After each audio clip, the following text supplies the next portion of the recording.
iced coffee, pero wala kayong espresso machine sa bahay. Pero, meron kayong coffee maker. So, halika, turuan ko kayo kung paano mas pasarapin yung ating iced coffee gamit ang ating mga coffee makers. So, meron tayo dito dalawang klase, dalawang brand ng ating coffee maker. So, dito po, meron po tayong Emarflex Aromatech Coffee Maker na may 12 cups as yung maximum capacity niya. Ito naman po, sa right ko is meron tayong American Heritage na coffee maker which has a capacity of 10 cups. So, check muna natin yung mga parts ng ating coffee makers. So, i-open natin yung ating American Heritage na coffee maker. Ayan. So, dito po yung kaniyang water tank. And then, ito naman po yung basket for ating ground coffee. So, pwede tayong gumamit ng ground. Pwede din po tayong gumamit ng granulated. So, mamaya ipapakita ko sa inyo kung paano natin mas ma-extract yung ating lasa ng ating kape. So, yung basket po niya is removable po. Ayan. So, ito po yung kettle niya, yung glass kettle. Ito naman po yung power button niya. Ayan. So, punta po tayo dito sa kabila, yung ating Emarflex Aromatech Coffee Maker. So, meron po siyang 12 cups as maximum capacity. So, dito naman po, i-separate po yung cover niya sa kanyang water tank. And then, ito naman po yung kanyang basket for or funnel for the ground coffee. So, 1 year na po namin tong nagagamit tong dalawang to. So, ito naman po dito yung kanyang glass na water kettle. And yung power button niya. So, meron po ako dito dalawang klase ng coffee, no? So, same brand po ito, yung Monk's Blend. So, ito po yung gagamitin ko kasi locally grown po ito dito sa Bukidnon. Yan. So, bango-bango po nito. So, yung isang variety po niya is yung beans. Ayan. At ito naman pong isa is granulated na po siya. Yan. So, papakita ko po sa inyo kung gaano siya ka-granulated. Ayan. So, pwede nyo po ito directly ilagay po dito sa ating basket, no? Yung pinakita ko po sa inyo kanina. But, para po mas ma-extract natin yung lasa at mas matapang po is ilalagay muna natin siya dito sa ating coffee grinder. So, pwede naman po, kung may beans kayo, is i-grind nyo lang po sa inyong coffee grinder. So, kung wala naman po, okay na po itong ating granulated. So, this is made for coffee makers talaga. Pero, para po ma-extract natin yung lasa niya, is i-run muna natin siya dito. So, tanong, meron na po akong ganito. So, sand-like na po yung pagkaka-grind niya. So, pwede na po to. Yan, o. So, gawin po natin siyang mas pulverized.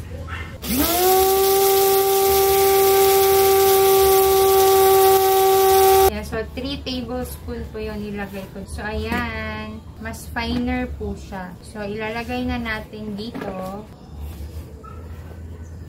So, 3 tablespoons po ito. 12 cups po yung maximum. Is dadagdagan ko po siya ng nag-ground na natin na coffee.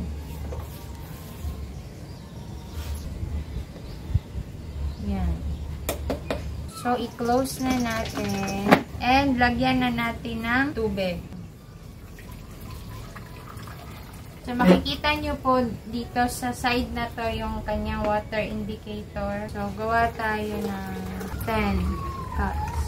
So, ayan po. Dapat po yung ating water kettle is naka-pwesto, nakalagay ng maayos. Sa center po yan. Kasi dito po sa center nito po yung magdidrip yung ating coffee. So, i-turn on na po natin. So, mag-aantay lang po tayo ng ilang minuto para po mag-drip yung ating coffee.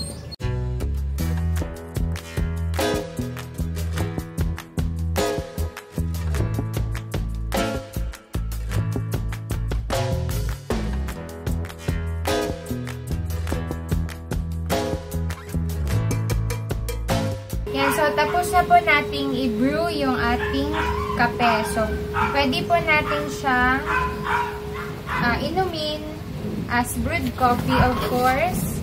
Yung mainit po. Ayan o, tingnan nyo po. Ayan. So, napaka-aromatic po niya. So, sa tuwing gumagawa po kami ng brewed coffee is that, yun po yung ginagawa namin, no? So, pinaprocess muna namin yung granulated coffee sa ating grinder para po mas ma-extract natin yung ating kape. So, mas mabango po siya at mas malasa. So, ito po is pwede na lang inumin as is, pero since mainit po ngayon, so gagawa tayo ng iced coffee. So, palalamigin muna natin yung ating kape. Tsaka tayo gagawa ng iced coffee.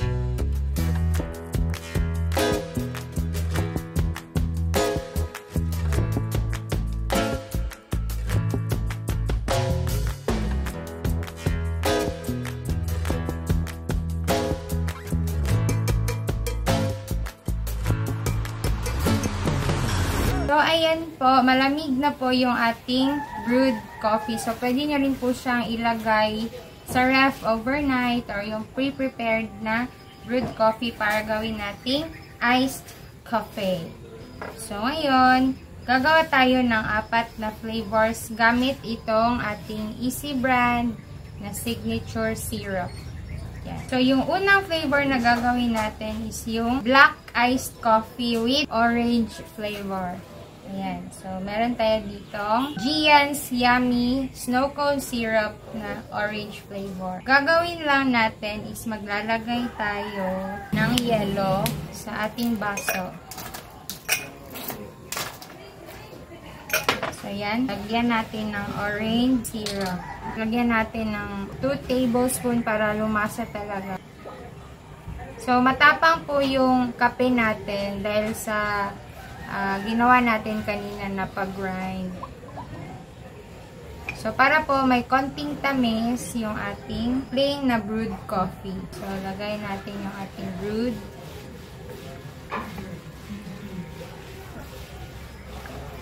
So, ayan. So, madali lang.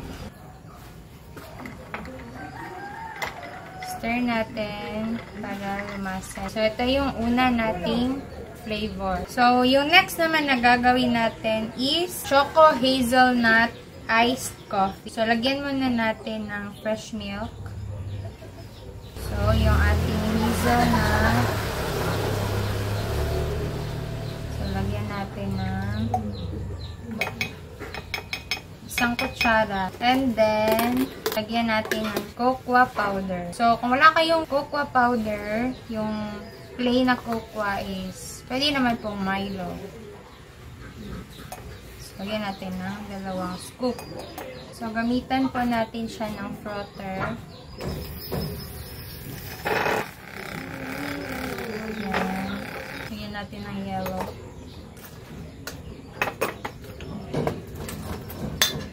And then, ilagay natin yung ating coffee. So, ayan. Meron na tayong Choco Hazelnut Iced Coffee. So, yung next na flavor naman po, which is my favorite, Strawberry Iced Coffee. So, lagyan natin ng milk. So, nasa sa inyo po kung gaano kadami yung milk ninyo. So, nasa mga 100 ml po yan. Then, I have here strawberry jam. Lagyan natin ng 2 scoop. So, mas gusto ko po na froth natin to. Yan. Saka natin lagyan ng yellow. Ilagay na natin yung ating brewed coffee. So, ito po yung ating strawberry iced coffee. And then, yung huling flavor naman po is vanilla Spanish latte. Milk.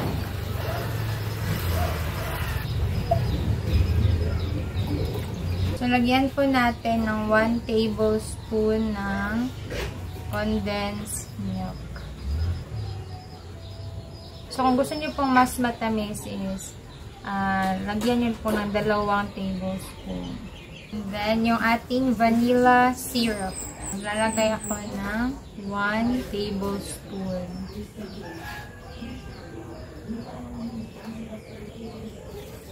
So, gamit ko yung frother. Is i-mix po natin yung ating condensed milk, fresh milk, and vanilla syrup. So, kung wala naman po kayong frother, is pwede pong kutsara na lang.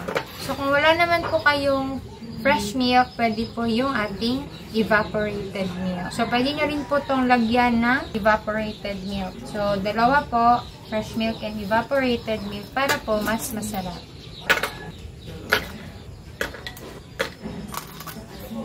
Brewed coffee. So, ito yung ating vanilla Spanish latte. So, yan po yung 4 na flavors ng ating coffee. Iced coffee. O, diba? So, madali lang pong gawin.